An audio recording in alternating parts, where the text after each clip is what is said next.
मित्रों, आपने काली जुबान शब्द सुन रखा होगा। अक्सर कभी किसी के बोलने से कुछ अशुभ हो जाता है तो उस इंसान को काली जुबान वाला इंसान कहते हैं और उसे समाज में हीन भावना से देखा जाता है। दोस्तों, आज का हमारा किस्सा इसी बात पर आधारित है।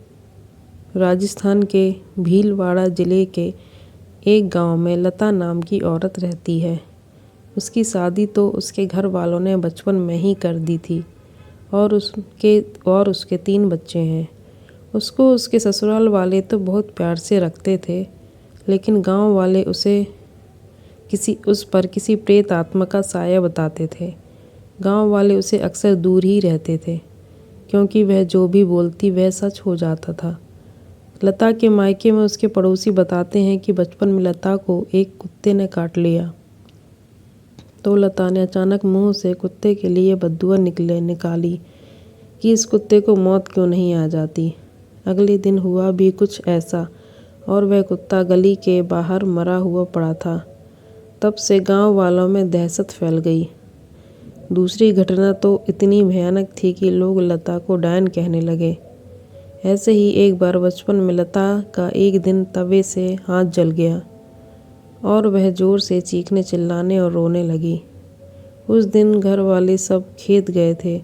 उसकी बड़ी बहन घर पर ही थी। वह दौड़कर अंदर आई और अपनी बहन का घाव देखा तो वह बोली, बस इतना सा जल जाने पर क्यों इतना मुंह फाड़ कर रो रही है। लता को उसकी इस बात पर गुस्सा आया और बोली, तुझको आग लगे तब पता चले कि कितना दर्द होता है। फिर होना क्या था, अनहोनी होने में क्यों देर थी।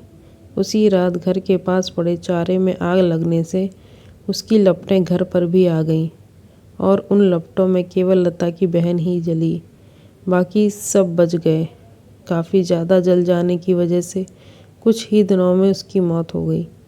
इस घटना के बाद से लोगों ने उसे चुड़ैल कहकर पुकारने लगे। ऐसी और कई घटनाओं को लता के परिवार ने देखा, लेकिन आखिर बेटी को कैसे बाहर निकाल सकते हैं, यह सोचकर चुप रहे। बचपन में ही 10 साल की उम्र में उसकी शादी करवा दी गई।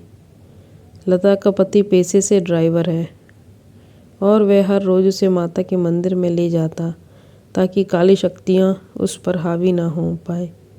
लता अपनी काली जुबान से अभी भी जूझ रही है और अक्सर चुप ही रहती है। पता नहीं कभी कौन सी बात मुंह से निकल जाए और उसके पति और ससुराल वालों को कोई नुकसान पहुंचे। दोस्तों, आपको स्टोरी पसंद आई हो तो चैनल को सब्सक्राइब करें। Thank you.